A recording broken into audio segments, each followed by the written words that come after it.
안녕하세요. 과학으로 보는 세상씨. 오늘도 흥미진진한 풍성한 과학 이야기 가득 싣고 돌아왔습니다. 아이 잠깐만. 세상에.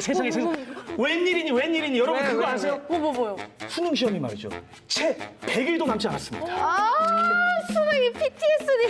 생각만 해도 이 고3 시절의 긴장감이 막 떠오르는 것 같아요. 이 수능 100일이라는 단어는 시간이 그렇게 흘렀는데도 지금도 그 압박감이 생생합니다. 몇 년 전이세요?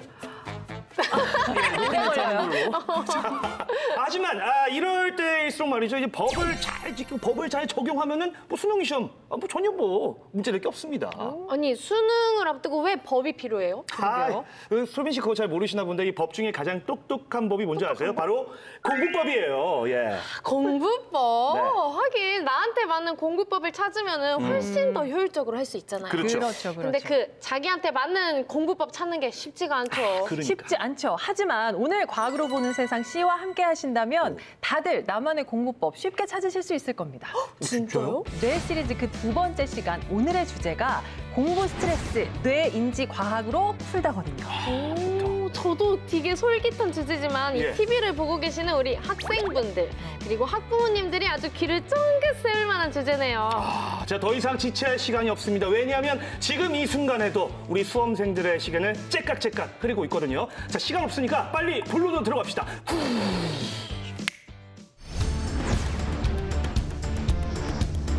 뇌는 생존을 위해 모든 것을 한다.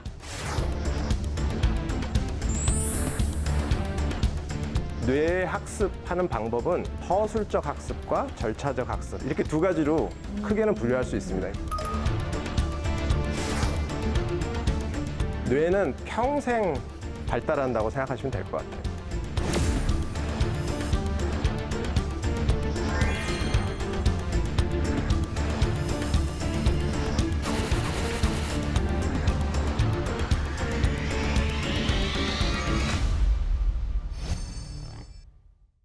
과학으로 보는 세상씨, 뇌 시리즈 두 번째 시간 책임져 주실 분 모셨습니다. 이인하 교수님, 안녕하세요. 네, 안녕하세요.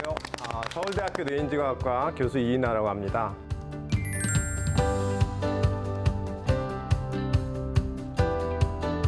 반갑습니다. 우리 몸에 참 다양한 신체 기관들이 있는데요. 저마다 생존을 위해서 각자 일을 열심히 하고 있거든요. 그러면 우리 뇌는 생존을 위해서 어떤 일을 하고 있을까요? 생존이라 하심은 일단은 글쎄요. 뭐 심장 같은 경우는 지금 이 순간에서 계속 피를 돌려주고 있고 뭐 위와 장은 소화에도 좀 도움이 되고 발은 뭐 위험할 때 도망가고 눈은 그 위험 상황 인지하고 근데 뇌는 이게 직접적으로 생존이랑 연관져서 말하려니까 이거 김기 환장하기는 너무 어려운데요. 예. 그러게요. 어렵네요. 아무래도 뇌가 이런 신체 감각기관들의 정보를 받아서 저장하고 취합하는 그런 역할을 하니까 상황 판단? 위험에 대한 판단 이런 역할을 하지 않을까요? 저도 비슷하게 생각해요, 솔비 씨랑. 뭐 위기가 닥칠 것 같다 그러면 감지를 해서 어떻게 해라라고 대처를 하게 하는 거죠. 예, 그런 거를 뇌가 하지 않을까요? 세 분의 말씀이 다 맞습니다. 근데 그걸 이제 뇌가 하는 일 여러 가지가 있는데 세 분이 말씀하신 게 그 안에 다 들어있고요. 그것을 이제 정리하는 하나의 키워드가 있다면 바로 생존입니다. 생존. 즉 뇌가 특히나 학습을 하지 않으면 생존할 수 없는데 뇌는 생존을 위해 모든 것을 한다. 이렇게 말하면 될 것 같습니다. 생존. 생존을 위해 학습한다. 예. 이렇게 정리할 수 그렇습니다. 있겠네요. 여러분은 어린 시절에 학습을 잘 하신 편이었나요? 학습이라. 일단은 뭐 대본에는 지금 뭐 공부에 대해서 제가 할 말이 없다라고 작가님이 적어주셨는데 저 공부 잘했습니다. 다만 이제 진짜요? 과학과는 좀 담을 쌓고 문과라서 예. 저도 문과였어요. 오, 이 문과분들끼리 통하는 게 있네요. 저도 그렇고 저랑 통하는 게 오늘 아니에요. 예. 비슷한 것 같습니다. 저는 이과의 인재로서 한 공부했습니다. 한 공부했다? 한 공부했죠. 예. 그렇죠. 우리 솔비 씨는 어릴 때부터 똘똘했을 것 같아요. 예. 저는 뭐 그냥저냥. 대개는 이제 학습이라 그러면 우리나라에서는 공부를 한다고 생각하는데 공부는 사실은 영어로 하면 스터디라고 하죠. 그러니까 어떤 한 가지 주제나 기술을 굉장히 깊게 파고 연마하고 이런 걸 얘기하거든요. 사실은 학습은 꼭 그런 건 아니에요. 우리가 이제 태어나면서 지금 이 순간까지 녹화를 하는 이 순간까지도 사실은 생존을 하고 있잖아요. 그렇죠. 그 말은 모든 사람들이 학습을 정상적으로 하고 있다는 거예요. 여기까지 생존을 한 사람들은. 그래서 뇌는 사실은 그 좋은 것을 어떻게든 취하고 나쁜 것에서는 어떻게든 회피하려고 하는데 그것이 바로 학습의 본질입니다. 제가 뭐 과학 공부는 조금 담쌓고 지냈어도 학습은 뭐 좀 자신감을 가져도 되겠다 이런 생각이 그럼요. 드네요. 그렇죠, 그렇죠. 그러니까 우리가 이렇게 학교 성적과 상관없이 생존해 있다는 것 자체만으로도 그렇죠. 우리가 학습 능력이 있다 이렇게 생각을 하면 되겠어요. 그게 뇌의 학습 능력입니다. 네. 저희는 사실 존재만으로도 우등생이었던 거네요. 그러네. 너무 멋진 말입니다. 맞아요. 근데 이 학교는 사실 졸업하면 땡, 수능 보면 끝 이런 느낌이 있었잖아요. 그렇죠. 근데 학습이라는 거는 저희가 평생 살면서 가져가야 될 숙제 같은 거네요. 계속 그렇죠. 해야 되는. 네. 그러니까 학교를 졸업했다고 해서 학습이 끝났다고 생각하는 게 굉장히 잘못된 생각이거든요. 그러니까 생존이라고 하면 생을 마감하는 날까지를 생각하는 거잖아요.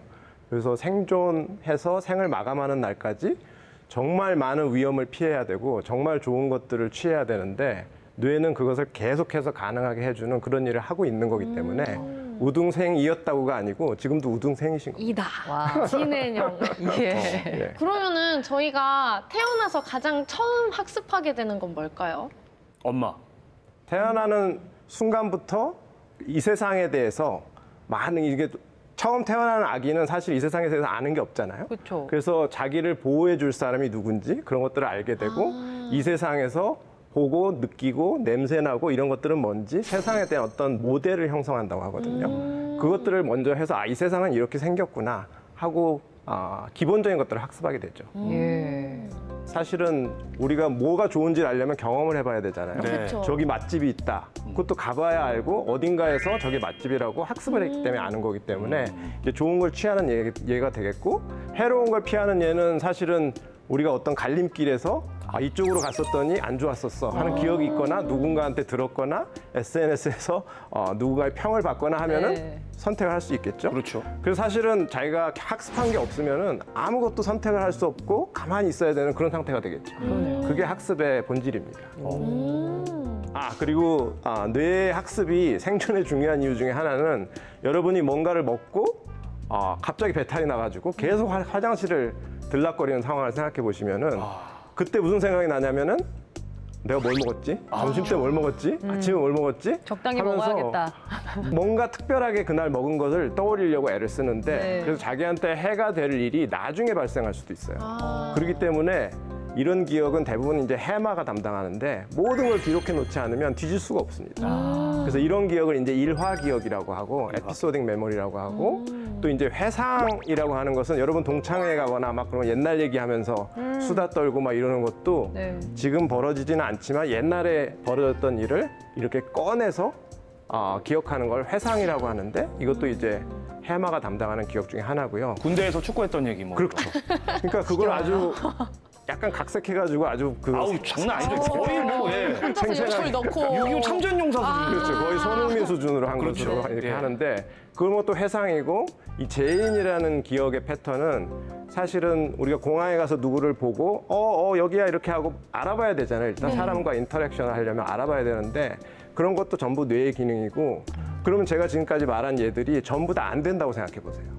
그러면은 정말 생활이 안 됩니다. 그럼요. 답답하죠. 네, 생존 불가능이고 그런 것들이 이제 뇌의 학습에 아주 중요한 측면입니다.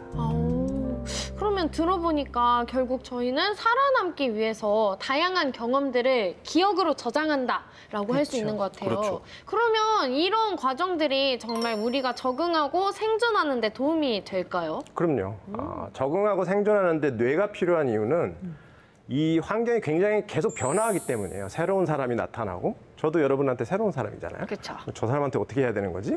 새로운 환경이 계속 바뀌기 때문에 이 새로운 환경에서 나타나는 모든 현상에 대해서 가르쳐 줄 수가 없어요. 그래서 자기가 경험한 걸 바탕으로 어떻게든 유추를 해서 임기응변으로 대응을 해야 되거든요. 그렇죠. 뇌가 이 세상에서 이 지구에서 혹은 이 우주에서 가장 잘하는 게 그렇게 이미 아는 걸 가지고 막 이렇게 갖다 붙이는 거예요. 그러니까 임기응변을 굉장히 능합니다. 그것이 안 되면 생존할 수 없어요. 지금의 AI가 안 되는 것이거든요. 그게. 그러니까 가르친 것만 딱 하는데 뇌는 자기가 학습한 것 이상으로 유추를 해서 아주 유연하게 대처할 수 있다. 응용을 하는 거죠. 응용이죠. 응용. 네. 그러면 교수님 갑자기 또 드는 생각인데 학교 공부는 왜 해야 될까요? 솔직히 우리가 살아가면서 미분, 적분 뭐 쓸 일이 뭐 있습니까? 수학 싫어하는 사람들이 꼭 그런 얘기예요. 아예 제가 그렇다는 건 제 친구의 이야기인데요. 네. 예, 아무튼 갑자기 그런 생각이 들었어요. 그 아주 좋은 질문인데 저도 그런 질문을 많이 받는데 학교가 없어지면 이제 대학 교수가 직업을 잃겠죠. 그건 안 되지만 아, 예. 그런 이유보다도 사실은 학교 공부는 뭔가 실생활에 나가서 써먹을 걸 가르치는 곳이 아니고 네. 그런 곳은 이제 학원이 있잖아요. 요리 학원에 가서 요리를 배우시면 되고 뭐 어디 가서 사진 학원에 가서 사진을 배우시면 되는데 학교에서 미적분이나 이런 어려운 수학이나 이런 것들을 가르치는 이유는 미적분은 사실은 우리 물리 세계나 화학 세계나 이런 곳에서 벌어지는 현상의 근본에 있는 원리예요. 그렇죠. 그래서 그것도 미적분 원리를 학습하거나 어떤 수학적 원리를 학습하신 후에 본인이 어떤 현상을 봤을 때 거기에 응용하려면 필요한 지식이거든요. 거기 그래서 뭐 사과가 떨어진다, 만류인력의 법칙, 이걸 어떻게 수학적으로 내가 수학 시간에 뭘 배웠지? 네. 뭐 이런 걸 가지고 응용을 해야 되는 거거든요. 그래서 자기가 배운 거를 자기가 배우지 않은 거에 응용하는 법을 가르치는 거죠. 그래서 학교에서 각각의 학생들이 나중에 학교를 떠나서 무슨 일을 겪을지 모르는데 다 써먹을 거를 그럼 너는 뭘 써먹을 거니 이렇게 해가지고 가르쳐 줄 수가 없잖아요. 그러니까 일반적으로 이걸 배우면 밖에 나가서 무슨 일을 당하더라도 대처가 가능하다. 이렇게 뇌를 훈련시킨다고 훈련시키는 과정이라고 보시면 될 것 같아요. 예. 네, 필요한 네, 거군요. 이렇게 해서 학습이라는 게 뭔지 개념을 저희가 한번 먼저 잡아봤고요. 이번에는 모두가 아마 궁금해하실 거예요. 어떻게 하면 학습을 잘할 수 있느냐 이거에 대해서 좀 알려주세요. 메인 토픽이 나왔습니다. 맞아요. 여러분 학창 시절에 어떻게 공부를 하셨나요? 소빈 씨는 어땠어요? 우선 저는 그 선생님의 빙의에서 주변 친구들을 막 가르쳐 줬어요. 이런 설명. 친구들이 있었어요. 그런 식으로. 그런 스타일이었어요. 네. 기현님은 일단 저희 때는 일단은 그 주입식 스타일.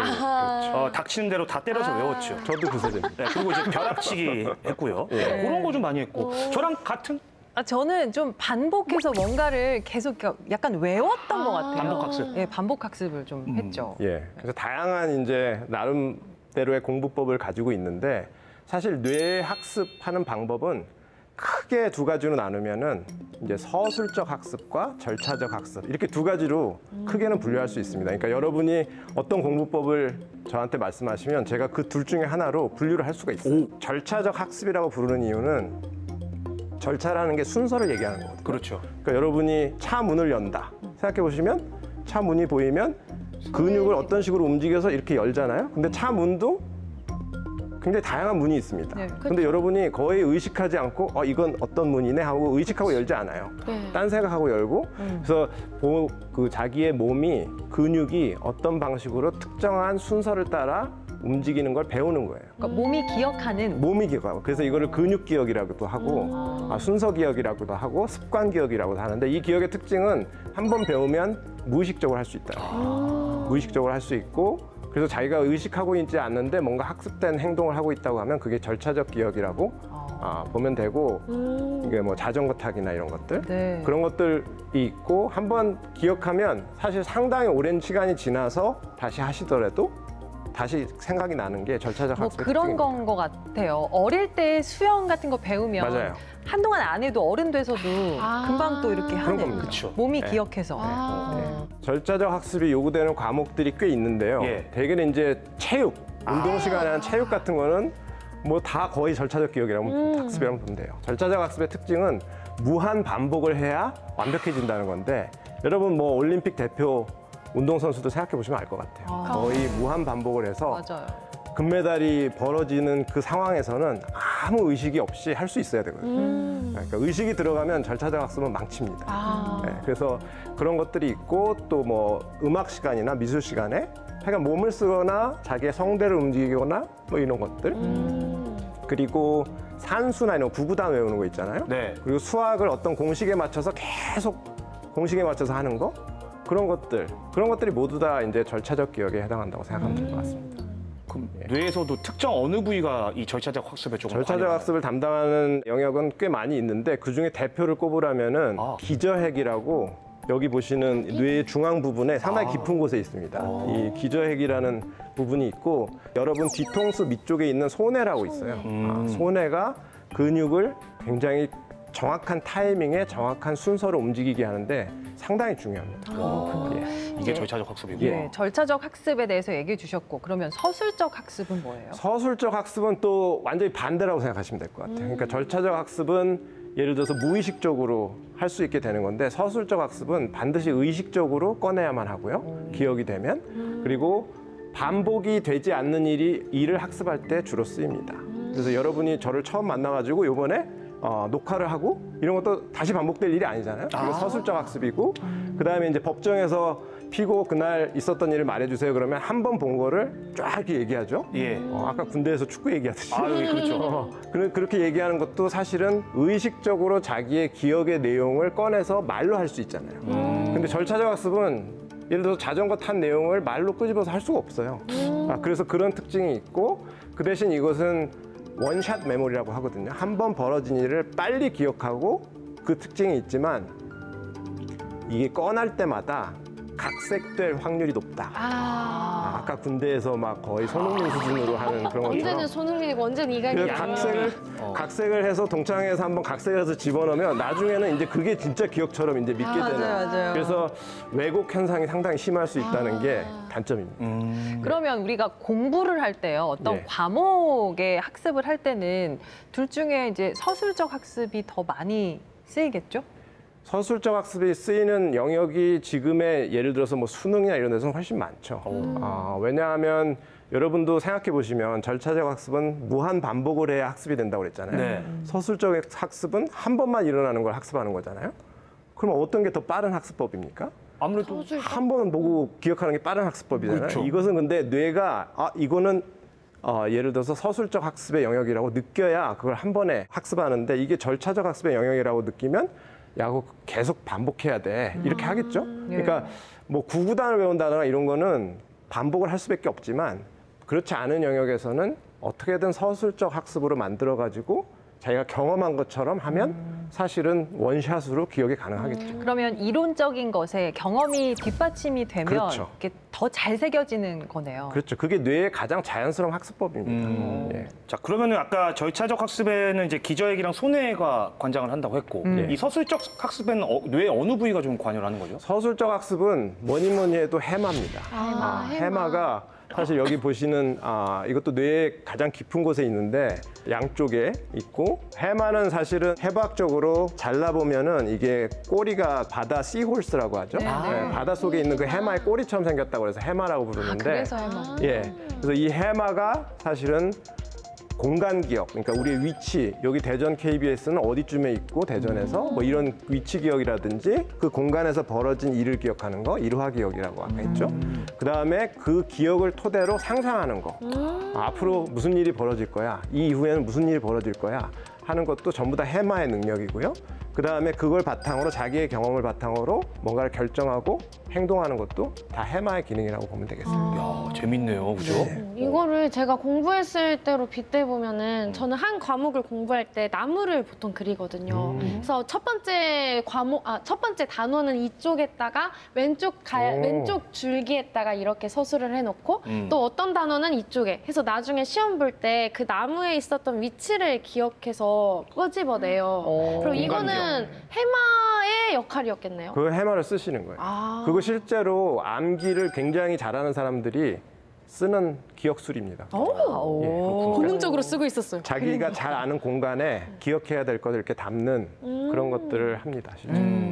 이제 교수님 설명 덕분에 두 학습의 어떤 특징은 잘 이해가 된 것 같습니다. 자, 그러면 이제 절차적 학습, 서술적 학습, 이 두 학습법의 가장 큰 차이, 이건 좀 뭐가 있을까요?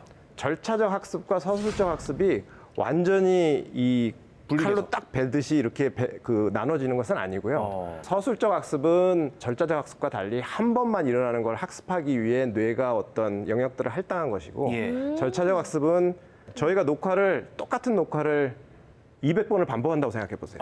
그런 영화 있잖아요. 뭐가 계속 반복되는 거. 하루가 계속 반복된다. 그거는 절차적 학습이에요, 이제. 그리고 이게 언제 건지 기억이 잘 안 나겠죠.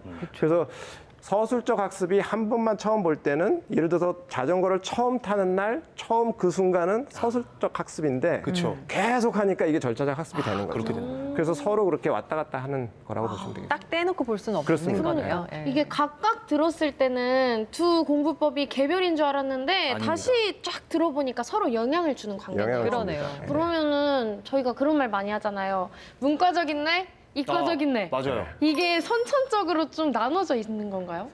저는 개인적으로는 문과, 이과의 구분은 상당히 인위적이라고 할까? 그거는 사실 우리나라에만 있는 사실은 굉장히 독특한 시스템이거든요. 뇌가 문과, 이과 이렇게 나눠져 있지는 않은 것 같아요. 이과도 요즘에는 문과적인 속성이 있고 문과도 요즘에 이과적인 속성이 있어야 하기 때문에 그거는 그렇지 않은 것 같습니다. 그러게요. 요즘은 다 섞여서 융합해서 살아가는 그렇죠. 시대니까요. 예. 그래서 모두에게 또 많이 요구되는 게 있는 것 같아요. 이 창의력이랑 사고력이죠. 그쵸, 그쵸. 이런 건 아무래도 해마, 서술적인 학습에 좀 더 관련이 있을 것 같아요. 그럼 이 부분을 좀 더 잘 돌아가게 할 수 있는 특별한 방법이 있을까요? 그 창의력이나 상상력의 핵심은 사실은 이 기존에 자기가 알고 있는 것을 어떻게든 변형을 시키거나 아니면 파괴적으로 다시 만들거나 그렇게 하는 능력이거든요. 어렸을 때부터 그런 연습을 많이 시키면은 그런 것들이 좋아지겠죠. 근데 이제 자기가 배운 것을 그대로 이렇게 시험에서 그대로 내고 이런 연습만 해가지고는 그런 기능, 그 창의력 기능 같은 것들이 많이 발휘되지 않겠지만 그거는 해마를 사실은 반쪽만 쓰고 있는 거나 마찬가지예요. 예. 해마의 사실 가장 좋은 기능 중에 하나는 상상하는 것인데 그런 능력을 끄집어내지 못하는 것이죠. 네. 하나의 키워드가 있다면 바로 생존입니다. 뇌가 이 세상에서 혹은 이 우주에서 가장 잘하는 게 그렇게 이미 아는 걸 가지고 갖다 붙이는 거예요. 임기응변을 굉장히 능합니다. 자기가 의식하고 있지 않는데 뭔가 학습된 행동을 하고 있다고 하면 그게 절차적 기억이라고 보면 되고, 서술적 학습은 반드시 의식적으로 꺼내야만 하고요. 반복이 되지 않는 일을 학습할 때 주로 쓰입니다. 자기의 경험을 바탕으로 뭔가를 결정하고 행동하는 것도 다 해마의 기능이라고 보면 되겠습니다.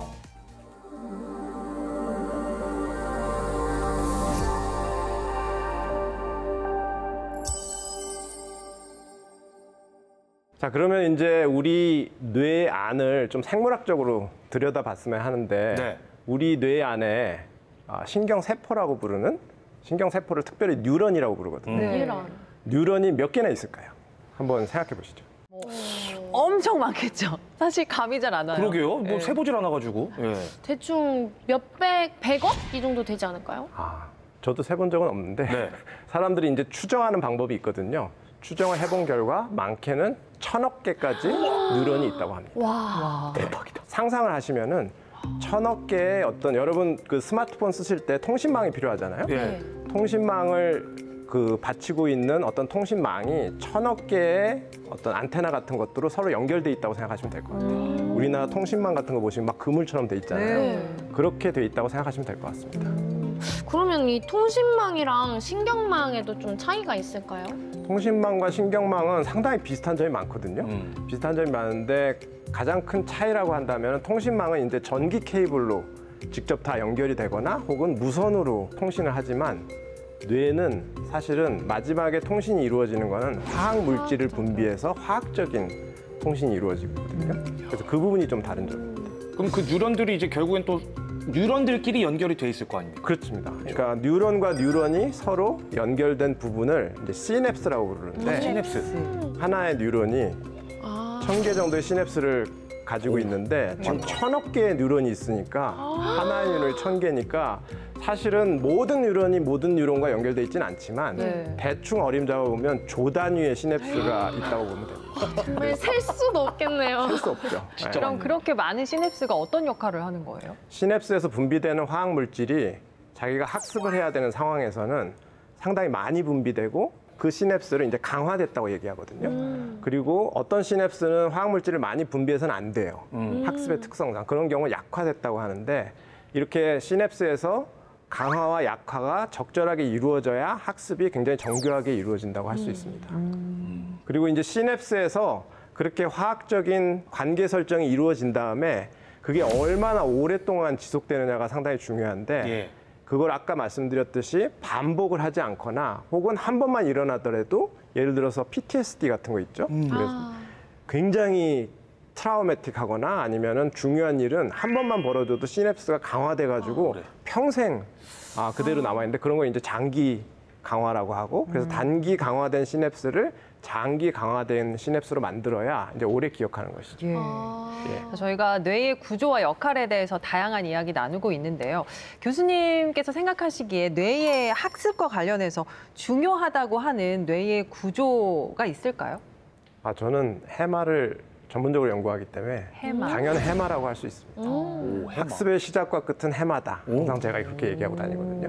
네, 그래서 해마라는 게 원래는 1950년대까지만 해도 무슨 일을 하는지 잘 몰랐어요. 그 헨리 몰레이슨이라는 환자가 나오면서 이분이 이제 예전에 간질이라고 불렀던 병이 있거든요. 지금은 뇌전증이라고 부르지만 그 뇌전증 환자였는데 그 당시에 이제 해마를 드러내는 수술을 했는데 이 사람이 이제 일화 기억, 아까 말씀드렸던 해마의 기억이 손실되는 걸 보이면서 아 해마가 굉장히 특수한 에리아구나, 영역이구나 이렇게 사람들이 알게 됐고 실제로 연구를 해보니까 런던 택시 운전사 연구라는 굉장히 유명한 연구가 있는데 런던의 택시 운전사 자격증을 따기가 굉장히 어렵거든요. 그 런던의 지도를 완전히 다 암기하고 있어야 되고 그 지도를 출근 시간, 퇴근 시간 이런 거에 맞춰서 아주 유연하게 쓸 수 있어야 돼요. 그렇기 때문에 이 사람들의 런던 택시 운전사들의 해마를 MRI로 찍어봤더니 일반인보다 훨씬 크다는 거예요.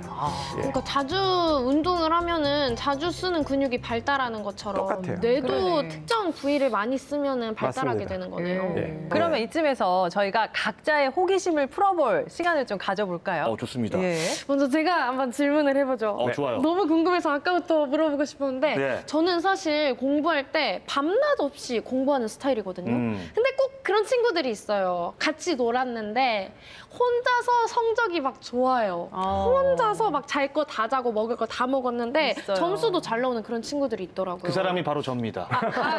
네, 저예요. 이런 것처럼 좀 타고난 머리가 진짜 있을까요?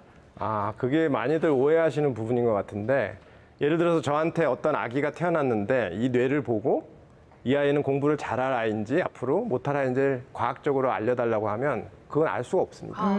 그래서 선천적으로 타고나는 것은 차이가 좀 있더라도 후천적으로 워낙 많이 좌우되기 때문에 사실은 그런 똑똑한 뇌가 타고난다, 공부 뇌가 타고난다 이런 것은 없다고 볼 수 있어요. 그래요. 예. 그러면은 이건 어떨까요? IQ가 높으면 좀 공부도 좀 잘한다. 네. 이런 얘기 많이 좀 들었는데 저는 일단 IQ가 132거든요. 그러세요? 왜 웃죠? 진짜예요. 진짜 IQ 132예요. 예. 괜찮네요, IQ. 이 정도면 나쁘지 않잖아요. 네. 좋은 겁니다. 이 연관 관계가 있는 거죠. IQ와 공부의 어떤. 낭설입니다. 낭설이에요? IQ라는 건 사실은 일정 기준 이상은 사실은 별 의미가 없다고 봐야 돼요. 그래요? 그렇기 때문에 그게 개인의 학습 능력을 측정한다고 보기엔 어렵고요. 그래서 그걸 지능 검사라고 부르는 게 상당히 굉장히 오래된 얘기고 지금의 아마 여기 계시는 세 분은 다시 새로운 정말 완벽한 IQ 검사, 지능 검사가 나온다면은 네. 뭐 130이 아니라 200을 넘으시지 않을까. 진짜요? 200. 그래서 아니, 보통 아인슈타인 IQ가 막 200 이렇게 그래서 되게 유명했었잖아요. 그 IQ 검사는 이제는 그러니까 옛날 얘기라고 생각하시면 될 것 같아요. 바뀌었군요. 저는 또 학창 시절에 좀 생각해 보면 국어나 뭐 사회나 이런 거 역사나 이런 건 재밌었어요. 문과, 잘 문과. 하기도 했고. 네. 그런데 수학이나 과학은 또 공부를 안 한 건 아니었거든요. 근데도 어려웠단 말이죠. 예. 뭐 이런 식으로 아무리 노력해도 힘든 과목이 사람마다 있거든요. 이것도 뇌 인지 과학으로 설명을 할 수 있는 건가요? 수학이나 과학이나 어려워하신 과목들을 사실은 나의 일처럼 개인화해서 서술적 기억으로 만들어서 경험하고 결부시켜서 학습하면 정말 재밌거든요. 네. 그리고 잘 배울 수 있고. 근데 불행히도 이제 학교에서 그렇게 가르치다가는 수능 대비가 안 되죠. 그렇죠. 그러니까 굉장히 단시간에 공식을 가르치고 뭐 문제를 푸는 법을 가르치고 그렇게 가르치다 보니까 사실은 그런 걸 따라가지 못하는 유형의 이제 뇌를 가진 사람들은 어렵다고 생각하고 재능이 없다고 생각하는데 그거는 교습 방법의 차이인 것 같아요. 그렇죠. 예. 사실 저는 이제 그 기억력이 굉장히 좋습니다. 그래서 이제 이름은 김기환이요. 별명은 김기억이라고. 예, 엄청나죠. 예. 그래 보여요. 특히 그 말씀하신 것 중에 이제 일화기억이라고 해서 저는 이제 그런 것들은 그 어떤 뚜렷한 사진처럼 굉장히 기억이 아주 선명하게 잘 되거든요. 네. 근데 이제 문제는 이게 이제 막 예전에 막 슬픈 일들, 막 좀 잊고 싶은 그런 것들 있잖아요. 막 그것도 여자친구랑 기억이 많이 헤어진 나. 거. 네. 아직도 막 전 여친 생각들이 나요. 안 돼요. 핸드폰 웃겨. 넣으세요. 그러니까 맨날 뭐 자니? 막 이런 거 물어보고 이런 거 혹시 좀 이렇게 선택적으로 내가 자르고 싶은 기억들 뭐 이렇게 취사 선택해서 자르거나 이렇게 할 수는 없나요? 실제로 그런 기억을 가진 그 HSAM이라는 굉장히 초월적 기억을 가진 사람들이 전 세계 한 1% 미만이 있어요. 그 중에 해당되시는 것 같은데. 전 세계 1% 미만. 그런 사람들이 실제로 생활에서 저런 것 때문에 저런 증상 때문에 적응을 잘 못합니다. 근데 이제 뇌의 기억을 지우는 일은 너무나 단순해요. 그 원리는. 그러니까 반복하지 않으면 되고 뇌가 그것을 다시 처리하지 않게 만들면 되는데 그래서 다시 떠올리지 않으면 기억은 자연스럽게 망각되거든요. 근데 그게 쉽지가 않죠. 어려워요. 왜냐하면 의식적으로 좀 주변에서 억제를 계속 하죠. 그거를 다시 한번 회상시키고 맞아요. 여자친구 잘 있니? 오, 야, 걔 결혼했다더라 막 이런 얘기 들으면 막 이제 환장하죠. 네, 그리고 그런 예뻐졌구나. 상황을 영화를 통해서 다시 보기도 하고 그렇기 때문에 쉽지가 않아요. 그거를 떠올리지 않아요. 근데 뇌는 사실은 그거를 떠올리지 않으면 잊게 돼 있습니다. 그래서 앞으로는 미래에는 그거를 선택적으로 지우는 그런 기술이 이제 생기겠죠, 앞으로. 예. 그런데 또 한 가지 궁금하다 생각했던 게 그 아기들의 경우에는 신생아들은 태어나자마자 그 짧은 순간이 뇌 발달에 굉장히 맞아, 도움이 맞아. 되는 시기라고 하잖아요. 그래서 어머니, 아버님들이 다양한 자극을 주려고 노력하더라고요. 그래서 뭐 시각으로 좋은 것들 보여주고 촉각놀이라고 모래도 만져보고 이런 활동들 많이 하던데 이런 게 두뇌 발달에 많이 도움이 되나요? 두뇌 발달에 필수적이죠, 사실은. 그런데 이제 뇌는 태어나면서 그런 것들을 찾아다니게 설계돼 있거든요. 그래서 아기들이 보면은 이제 자기가 조금이라도 기게 되면은 배를 그 대고 기든 어떻게 되든 막 돌아다니잖아요. 미친 그게 듯이 세상을 경험하려고 하는 거거든요.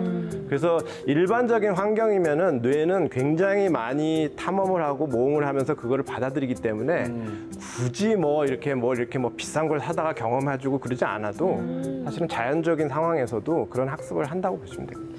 그리고 주변에 보면요, 아기 엄마들 사이에서 이런 얘기 많이 하거든요. 36개월까지 그때 뇌가 폭발적으로 성장을 한다. 그래서 다양한 이제 어떤 자극을 줘야 된다. 이런 얘기 하는데 그거 맞는 건지, 그러면 그 이후에 뇌 발달은 어떻게 되는 건지 궁금해요.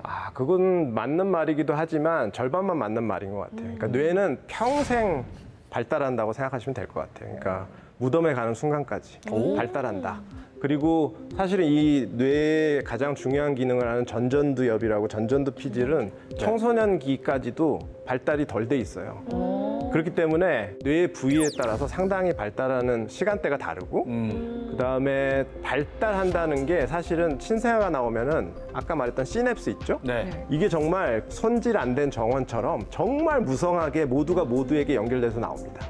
근데 이제 어린아이가 세상을 경험하고 학습을 하면서 정원사가 와가지고 이제 다듬는 것처럼 다 이렇게 가지치기가 돼요. 그러니까 아주 튜닝이 이루어진다고 보면 되거든요. 그래서 사실은 그 과정이기 때문에 첫 그 영유아 시기가 상당히 중요하긴 하죠. 네. 그 뇌는 평생 발달한다. 이 말 그렇습니다. 꼭 믿고 싶네요. 맞아요. 근데 학창 시절이랑 비교해 보면은 옛날에는 진짜 한 번 보면은 바로 기억을 했는데 요즘은 2번 보고 3번 보고 해도 까먹더라고요. 맞아. 솔빈 씨가 그런 얘기하면 어떡해요. 저는 어떡합니까? 저도 그래요. 그래서 이런 기억력을 다시 되돌릴 수 높일 수 있는, 있는. 높일 수 있는 방법이 있을까요? 제 생각에는 옛날과 비교를 자꾸 할 때 보면은 이제 학창 시절이나 이럴 때는 그것만 했지만 이제 성인이 되면 하는 일이 굉장히 많아지잖아요. 그렇죠. 그래서 한 가지의 주의를 온전히 집중하는 일이 그렇게 많지가 않아요. 그래서 뇌는 사실을 선택적으로 주의를 집중한 것만 학습을 하거든요. 나머지는 다 신경 안 쓴다고 생각하면 됩니다. 그러니까 저도 지금 이 주변에서 무슨 소리가 나지만 전혀 안 들리거든요. 저희가 대화를 하고 있기 때문에. 근데 이제 바쁘시고 여러 가지 일을 하다 보면 그렇게 온전히 주의를 못 하는 경우가 많고 그런 경우에는 기억 자체가 형성이 안 되는 경우가 많아요. 근데 이제 본인은 기억이 형성이 됐다고 생각하고 왜 기억이 안 나지 이렇게 생각하는 경우가 많고 그래서 제 생각에는 성인이 돼서 이제 스트레스도 많아지고 수면도 부족하고 그다음에 뭐 주의 집중도 잘 안 되고 공부가 혹은 학습이 잘 안 될 수 있는 상황이 점점 만들어지기 때문이지 뇌의 기능이 나빠진 건 아니라고 봅니다. 이제 핑계거리가 생겼네요. 그러니까요. 핑계거리. 나 너무 핑계거리. 바빠서 그렇다. 신경 쓸 거 많아서 그렇다. 다른 건 몰라도 이것만 좀 안 했으면 좋겠어요. 막 차키 놓고 왔다가 다시 주차장까지 가는데 다시 올라간다든가. 힘들어요. 가스레인지를 잠궜나? 뭐 이런 거 있잖아요. 그때 차키를 놓으실 때 얼마나 주의를 집중했는가를 잘 생각해 보시면 아마 딴 생각하고 있었어요. 그냥 뭐 무의식적으로 놓는 거죠, 뭐. 그러니까 그러면 이제 차키가 어디 있는지 기억이 형성이 안 된 거예요.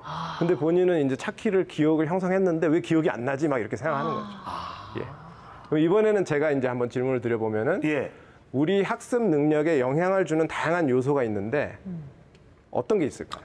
일단 뭐 옛말에 맹모 삼천지교라고 해서 맹자의 어머니가 우리 맹자를 이제 가르치기 위해서 이제 이사를 여러 번 했지 않습니까? 학군이 중요하죠. 아니 기현님 그 환경이 아니잖아요. 아니, 왜요? 그런 환경이 아니라 네. 이제 정말 뇌를 편안하게 해주는 그런 환경이 핵심인 거죠. 그렇죠, 그렇죠. 스트레스 아무래도 스트레스가 좀 중요하지 않을까요? 스트레스를 최대한 안 받게 해주고 집중할 수 있는 환경을 그치. 만들어주는 게 중요하지 않을까요? 그러니까 저도 비슷한데 사람도 좀 중간중간 계속 휴식을 취해주고 쉬어야 되잖아요. 그렇죠. 뇌도 하는 일이 너무 많으니까 좀 쉬어줘야 될 것 같아요. 맞아요. 잠도 중요할 것 같아요. 맞습니다.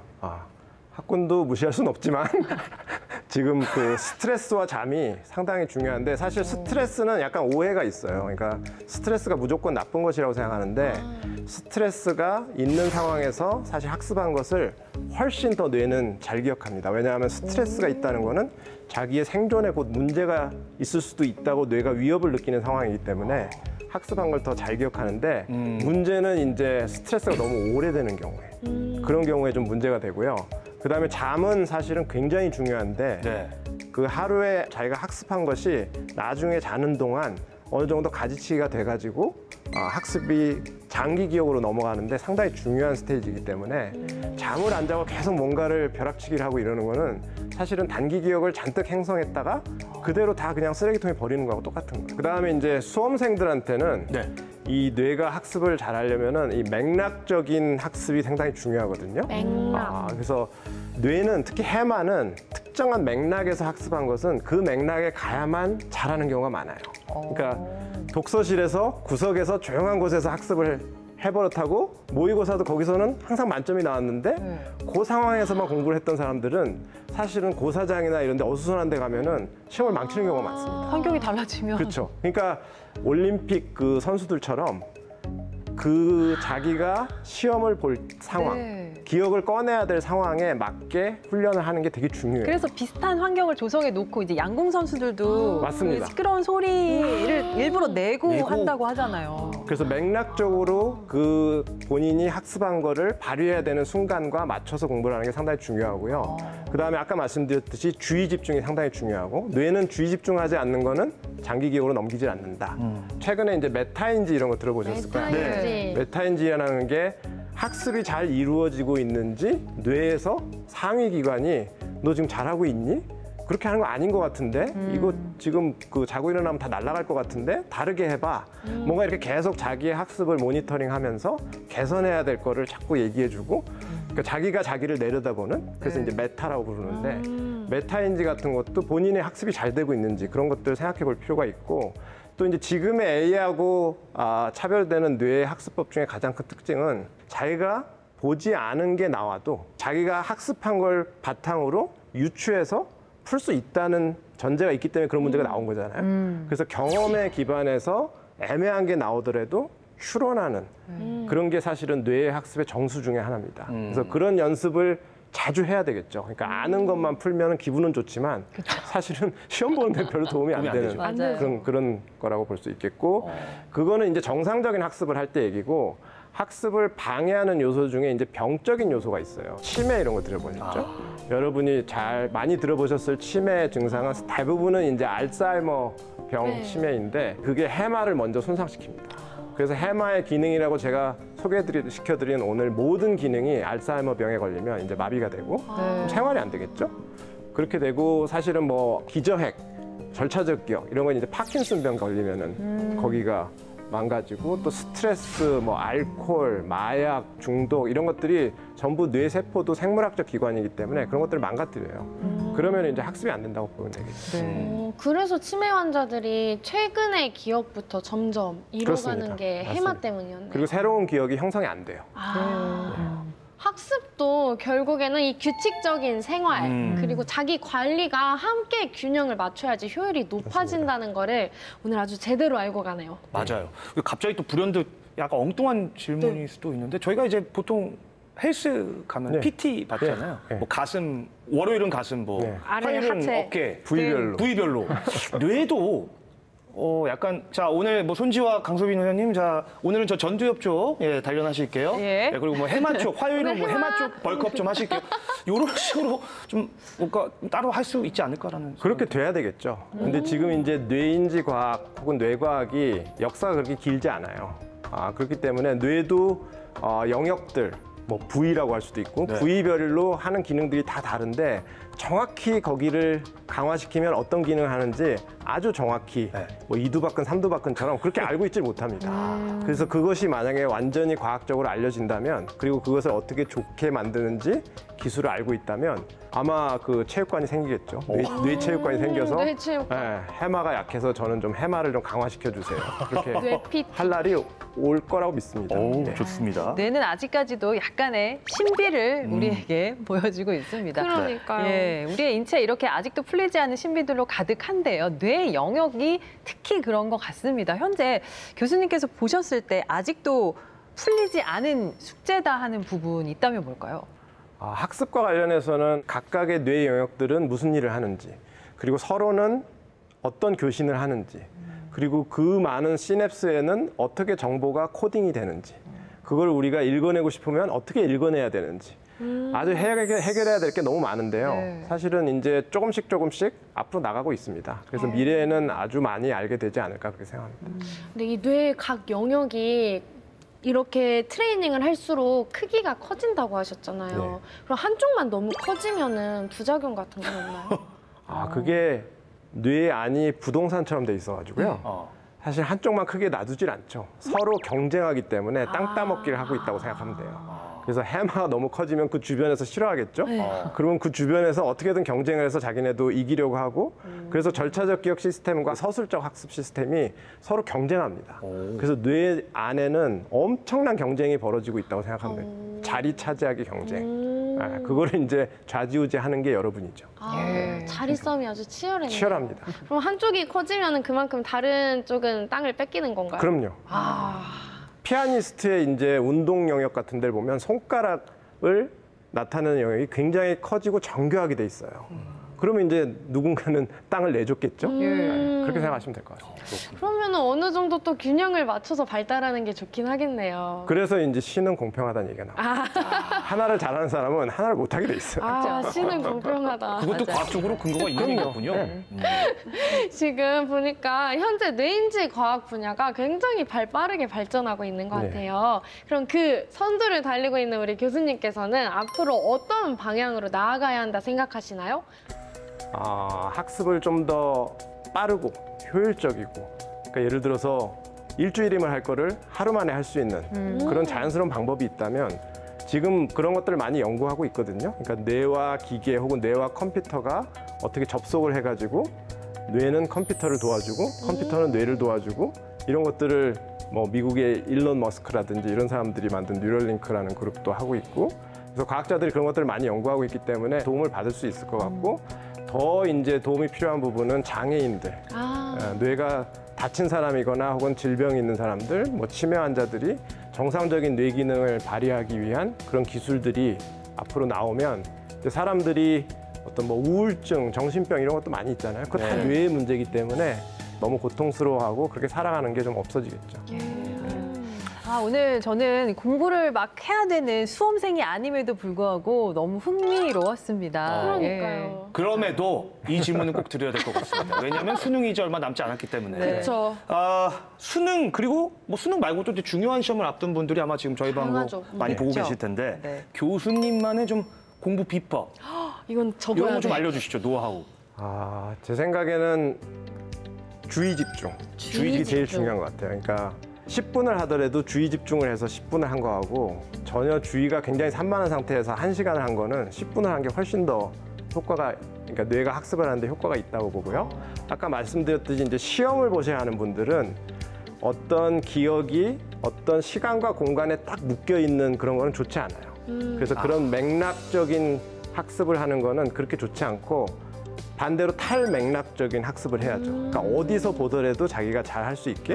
그래서 독서실에서도 공부해보고 집에서도 해보고 학교에서도 해보고. 그렇게 하면은 이게 일화 기억이라고 하는 게 이제 의미 기억이라는 형태로 바뀌면서 어떤 맥락과 상관없이 나오게 됩니다. 그리고 그걸 정말 반복하면은 이게 거의 절차적 기억이 돼서 이제 수능이나 이런 데서는 같은 시간 안에 많은 걸 하는 게 중요하잖아요. 그렇죠. 그래서 그냥 거의 무의식적으로 할 수 있게 되는 그런 뇌의 원리를 이용하시면 될 것 같고, 또 하나는 사실은 이것은 아주 근본적인 문제인데, 학습을 할 때는 동기가 굉장히 중요해요. 내가 왜 이걸 해야 되는지 동기가 유발되지 않는 상황에서 열심히 하긴 정말 어렵습니다. 맞아요. 네. 네. 그래서 본인 나름대로 동기를 찾아야 되고, 그것이 이제 본인을 정서적으로 안정시키면 자연히 자기가 이제 학습한 게 100% 발휘되겠죠. 네. 사당오락 이런 얘기는 어떻습니까? 그거는 4시간 진짜 자면 붙고 뭐 5시간 자면 떨어진다. 저는 그걸 아직도 믿고 있거든요. 믿는다고요? 그게 적용되는 어떤 상황이 있는 것 같아요. 근데 그거는 이제 그런 지식은 오래가지 않을 것 같아요. 네. 공부를 벼락치기로 해야 되는 순간에는 그럴 수도 있는데, 네. 잠을 줄여서 학습을 잘하겠다는 거는 정말 뇌과학하고 맞지 않는 얘기예요. 그렇구나. 그러니까 주의 집중, 탈맥락, 그리고 동기부여까지 동기부여. 이런 걸 우리가 잘 기억을 해야 되겠습니다. 역시 깔끔한 정리. 오늘 학생들뿐만 아니라 학부모님들에게도 큰 도움이 된 시간이 아니었나 싶습니다. 교수님 오늘 너무 잘 들었습니다. 네, 감사합니다. 저도 즐거웠어요.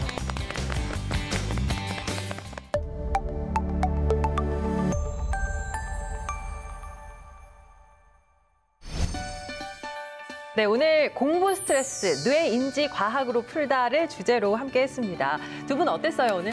일단은 뭐 공부에 대한 자신감이 다시 한번 생겼다. 그리고 우리 교수님의 명 강의 덕분에 뇌가 섹시해지는 진정한 뇌생남으로 거듭나는 그런 시간이었던 것 같습니다. 예. 좋습니다. 솔비 씨는 어땠어요? 저는 일단 뇌인지 과학이라는 분야에 대해서 새롭게 알게 돼서 너무 좋았어요. 앞으로 공부를 할 때 이 절차적 학습 그리고 서술적 학습을 꼭 적용해서 네. 아주 효율적으로 한번 해보고 여러분에게 증명해 보도록 하죠. 좋다, 좋다. 우리 솔비 씨 더 똑똑해지겠네요. 교수님 좀 수고해 주셨는데 오늘 강의 어떠셨어요? 저도 오늘 아주 즐거웠고요. 좀 도움이 됐으면 좋겠습니다. 예, 네. 오늘 유익한데 재미있게까지 한 시간이었습니다. 감사합니다. 자, 저희가 오늘 준비한 소식 여기까지고요. 다음 시간에 더 유익한 과학 이야기 들고 찾아오겠습니다. 과학이 보인다. 과학이 즐거워진다. 스치기만 해도 당신은 과학 전문가. 과학으로 보는 세상. 씨!